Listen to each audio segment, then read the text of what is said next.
ঘটনাগুলার সমাপ্তিগুলো ছিল খুবই মধুর। খুব সুন্দর কিছু সমাপ্তি হয়েছে। তো সে প্রত্যেকটি গল্পেই কতগুলো চরিত্র ছিল। আমরা আজকে এখানে যারা উপস্থিত হয়েছি, আমরা চাইলেই সে চরিত্রগুলা ভূমিকা নিতে পারি। যেমন একটা গল্প, প্রথমে একটা মহিলার সে একটা বাচ্চার কাস্টডি নিয়ে সম্ভবত কোনো প্রবলেম হয়েছিল। তো সেখানে একজন আইনজীবীকে দেখা গিয়েছে যে একদম শেষে উনি ক্লায়েন্টকে জড়িয়ে ধরেছেন। কারণ কি, তার ক্লায়েন্ট জিতেছে, সেজন্য উনি খুব খুশিতে জড়িয়ে ধরেছেন। আমাদের লিগ্যাল এইড অফিসের বা লিগ্যাল এইড কমিটির লিগ্যাল এইড যে মানুষকে আইনগত সেবা দিচ্ছে, এটা যদি একটা যুদ্ধ হয়, তাহলে এই যুদ্ধের সবচেয়ে কার্যকরী এবং অগ্রগামী সৈনিক হচ্ছেন লিগ্যাল এইডের প্যানেল লয়াররা। তো ওনারা যদি এটা ফিল করেন যে তার অ্যাটলিস্ট লিগ্যাল এইডের লয়ার হিসেবে যে ক্লায়েন্টগুলো আছে, সেই ক্লায়েন্টগুলো জয় মানে ওনার নিজেদের জয়, এবং সেই ক্লায়েন্টের খুশিতে যদি ওনারা নিজেরাই খুশিতে আপ্লুত হন, তাহলে লিগ্যাল এইডের কার্যক্রমটা আরও বেশি ত্বরান্বিত হবে। আরেকটা চরিত্র আছে লিগ্যাল এইড অফিসার নিজে। লিগ্যাল এইড অফিসার নিজেও যখন এই বিচার প্রার্থী জনগণের কথাগুলো খুব মন দিয়ে শুনবেন, তখন তিনিও বিচার প্রার্থী জনগণের দুঃখ অনুভব করতে পারবেন। এখানে আরও অনেক চরিত্র আছে। যেমন হয়তো দেখানো হয়েছে যে উনি কোনো এক গ্রামের ওনার প্রবলেম নিয়ে কারো কাছে গেছেন, উনি ওনাকে লিগ্যাল এইড অফিস দেখিয়ে দিয়েছেন। তো আমরাও এখানে যারা আছি তারা এই কাজটা সবচেয়ে বেশি করতে পারি, যে আমরা কেউ আমাদের কাছে কোনো প্রবলেম নিয়ে এসেছে, আমার মনে হচ্ছে যে তাকে একটা সঠিক পরামর্শ দেয়া, যে ঠিক আছে, তুমি তোমার এই পরামর্শটা, তোমার এই প্রবলেমটা সলভ করতে পারো লিগ্যাল এইড অফিসে গেলে।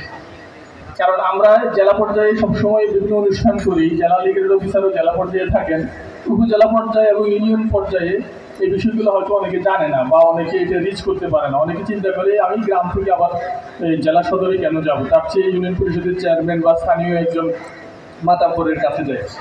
এই যে দূরত্বের কারণে হয়তো অনেকে লিগ্যাল এইড অফিসে আসে না। এখন যদি উপজেলা কমিটি এবং ইউনিয়ন পর্যায়ের কমিটিগুলো কার্যকর থাকে, তাহলে হয়তো মানুষ সেখানে গিয়েও এই সুফলটা পেতে পারে।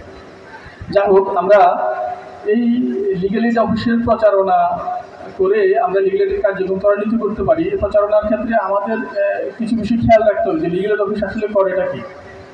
আমরা সবসময় দেখি যে আপোষের কথা হচ্ছে, আপোষটাকে হাইলাইট করা হচ্ছে, কিন্তু আপোষ আসলে লিগ্যাল এইড অফিসের 3টে কাজের মধ্যে একটা। লিগ্যাল এইড অফিস টোটাল 3টা কাজ করে। আমরা কোনো মামলা করতে গেলে আমাদের মাথায় চিন্তা আসে আগে নেগেটিভটা, যে মামলা করলে আমি ফল পাবো কিনা, এটা হচ্ছে পজিটিভ দিক। আর নেগেটিভ দিক হচ্ছে মামলা করে আমি কী কী ক্ষতিগ্রস্ত হতে পারি, আমার কী কী লস হতে পারে। যেমন একটা চিন্তা মাথায় আসে যে অনেক দীর্ঘদিন ধরে মামলা চলবে, আমি তো আমার রেজাল্টটা পাবো কিনা। তাহলে এখান থেকে আমাকে একটা মুক্তি দিতে পারে যদি আমরা আপোষের বিষয়টা সমাধান করে দিই। লিগ্যাল এইড অফিস সেটা করে।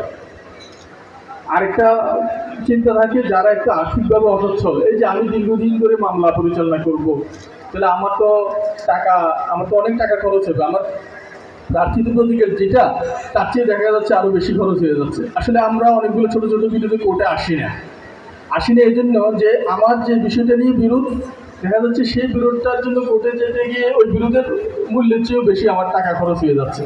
সেজন্য আমাদের দেশে অনেক লোক অনেক বিরোধী কোর্টে আসে না, বাধ্য হয়ে পরবর্তী কোর্টে আসে। তো এখন তাদের মধ্যে যদি এই চিন্তা না থাকে যে না, আমার তো টাকা খরচ হবে না, কারণ লিগ্যাল এইড অফিস আইনজীবী নিয়োগ দেবে, তাহলে মানুষ হয়তো কোর্টে আসবে এবং লিগ্যাল এইড অফিস তাকে সহায়তা করবে। এই যে লিগ্যাল এইড অফিস সরকার যে বিনা খরচে দুস্থদের আইন পরিচালনার যে একটা সুযোগ দিয়েছে, আমরা যারা এই কার্যক্রমে জড়িত আছি তারা যাতে এটা খেয়াল রাখি যে এই যে তাদের চিন্তা ছিল যে তাদের খরচ হবে না, এই চিন্তাটা যাতে ওরা বাস্তবে এসে দেখতে পারে। কারণ অনেকে পরবর্তীতে লিগ্যাল এইড অফিস থেকে ফেরত যায়, কারণ ওরা আশা করেছিল তাদের কোনো খরচ হবে না, বাস্তবে এসে দেখছে খরচ হচ্ছে। তাহলে এই খরচটা যাতে না হয়, সেটা আমরা যারা সবাই জড়িত আছি এই বিষয়টা খেয়াল রাখতে হবে। আরেকটা বিষয়, সেটা খুব বেশি হাইলাইট হয় না, সেটা হচ্ছে লিগ্যাল এইড অফিস কিন্তু আইনগত পরামর্শ দেয়। আমাদের মামলা করার ক্ষেত্রে আমরা সঠিক পরামর্শ অনেক সময় ঠিক সময় পাই না, অথবা আমরা কী করবো এই সিদ্ধান্তটা নেওয়া যায় না, বিশেষ করে সিভিল মামলায়, যে কী রিলিফ আমি চাইবো বা কী করা দরকার, এই ধরনের প্রবলেম আমি কোথায় যাব, কী করব। তো আপনি যদি একজন আইনজীবীর কাছে পরামর্শ চান, আইনজীবী পরামর্শ অবশ্যই দিবেন, কিন্তু এই আইনজীবীর পরামর্শ এটা ওনার একটা পেশাগত দায়িত্ব, সুতরাং ওনার এটা অধিকার আছে এই পরামর্শের বিনিময়ে ওনার আপনার থেকে কিনে আন। কিন্তু লিগ্যাল এড অফিসার আপনাকে আইনগত পরামর্শ দিবে কোনো ফি ছাড়া। লিগ্যাল এড অফিস যে আইনগত পরামর্শও দিয়ে থাকে এই বিষয়টাও আমাদেরকে হাইলাইট করতে হবে, আমাদের সবাইকে জানাতে হবে। তো আমরা প্রত্যেকেই নিজ নিজ ভূমিকা থেকে লিগ্যাল এড অফিসের কার্যক্রমটা ত্বরান্বিত করতে পারি, এবং লিগ্যাল এড অফিসের এই কার্যক্রমটাকে আমরা একটা মানব সেবা হিসেবে নিয়ে এটাকে একটা কর্জে হাসানার মতো, যে মানুষের জন্য কল্যাণ কিছু করব, এটা এটা হিসেবে নিয়ে আমরা লিগ্যাল এডের কার্যক্রমকে সহায়তা করব। আজকের প্রোগ্রাম আয়োজনে যারা